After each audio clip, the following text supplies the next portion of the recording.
Hey everybody, today I'm going to look at the 1979 Australian film, The Plumber, which brutally and brilliantly unmasks a particular kind of hidden class hatred in a way that is seldom seen on screen.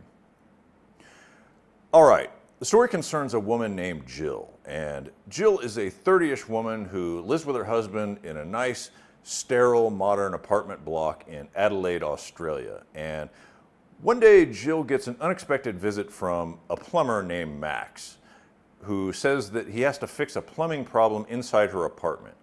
And this ends up being a job that goes on and on for days, and in the course of all this, Max intrudes further and further into Jill's life, and more importantly, into her mind.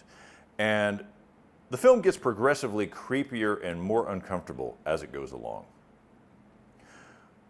Okay, our protagonist in The Plumber is this character Jill, played by Judy Morris. And Jill is working on her master's degree in anthropology, while her husband is a medical field researcher who is studying the health effects of processed food on the native population in Papua New Guinea.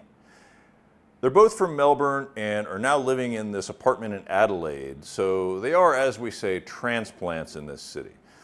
So, based on just these details, if you allow the most immediate cultural stereotypes to form naturally in your head, you would be mostly correct. Jill and her husband are progressive, left-leaning folks from the middle class, or maybe even the upper middle class, who live in their own particular cultural bubble, and they're laser focused on advancing their educations and careers. Now, Jill in particular is a very well fleshed out character. She's an attractive woman, but she's a mousy, introverted, hair over the eyes type, very bright and probably a bit neurotic as well. She does yoga, and their apartment is tastefully decorated with art from Papua New Guinea, and there's even a poster on the inside of the front door celebrating cultural diversity in the arts. Okay, so it's early in the morning and we see Jill's husband leaving for work, and this is accompanied by shots of other well-dressed residents of this apartment building entering the elevator to go down and commute to work.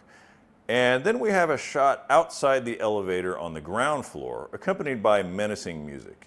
And there we see a man's ass dressed in dirty, stained jeans with holes in them. And this has a similar effect to the dorsal fin sticking out of the water in Jaws. We don't see the whole animal, but combined with the threatening music, it's enough to create a sense of dread.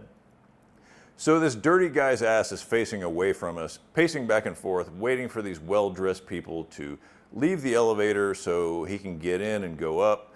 And to make sure we know he's up to no good, he's even wearing black gloves. This guy is Max, and Max, who is brilliantly played by Ivar Kants, is the plumber for this apartment block, and he's a piece of work. He's a strange mixture of oddball charisma and working man roughness. He's dressed more or less like you would imagine a plumber to dress, but he has a bunch of strange buttons on the front of his jacket, and on the back of it he has this bumper sticker that says, "Liberal equals lower taxes," which I assume was an election slogan from that time in Australia that was calculated to offend the sensibilities of Australian progressive types, or at least mark Max as someone who probably doesn't share their enlightened empathy for the downtrodden. Max is a charming man in a kind of pushy way, bordering on slightly menacing at times, but he's also very observant of Jill and her life, which just increases Jill's unease around him. This film wastes no time in getting right to the point. The Plumber is about class conflict, and specifically the mutual and usually hidden distrust between the middle and upper classes and the working class.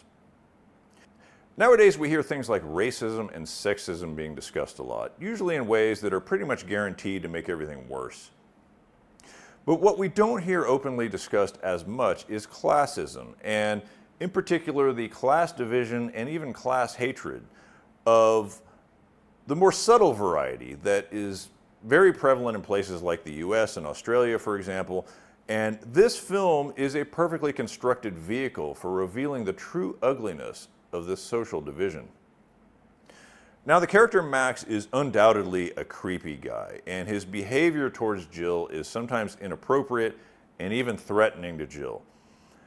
But we're clearly perceiving the action in this film through Jill's possibly distorted perspective, and we're never really sure how much of what we're seeing is exaggerated or spun based on Jill's personal biases.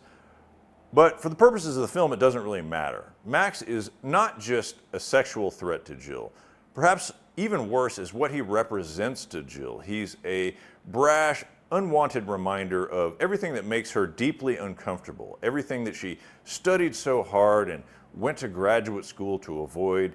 He's a tornado of unapproved, unsanitized opinions and behavior, and this tornado has rudely penetrated her fortress of good taste and cultural refinement. This interaction between Jill and Max is the primary narrative struggle in this film. And although there are many other films which deal with this issue of class friction, The Plumber focuses like a laser beam on the barely concealed loathing that some people in the professional and managerial classes harbor for working class people, often without really admitting it to themselves.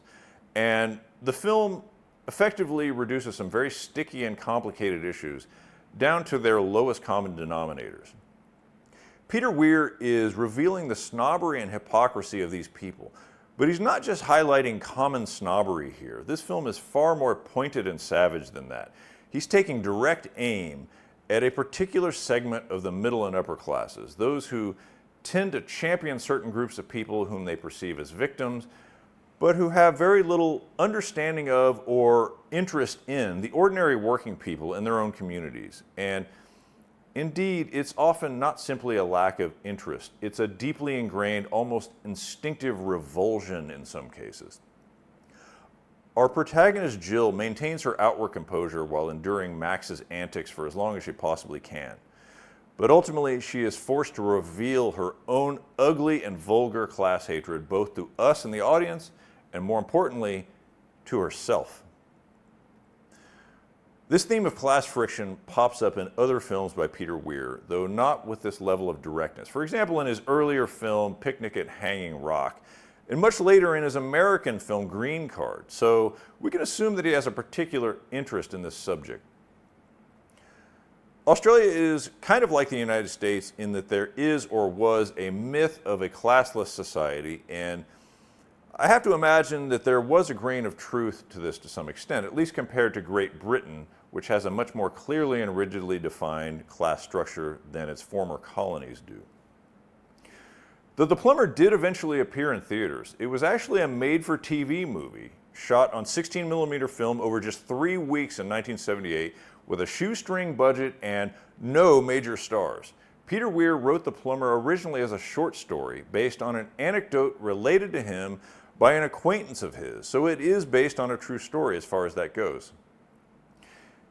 He then went on to make this film as a teleplay with the South Australia Film Corporation, and he later said he was primarily motivated by needing the money at the time. Okay, so that's it for The Plumber. You definitely have to track this film down and watch it. It's brilliantly done and very funny and unsettling at the same time. Let me know what you think in the comments. Thank you for watching. I'm Rod Richards. Until next time.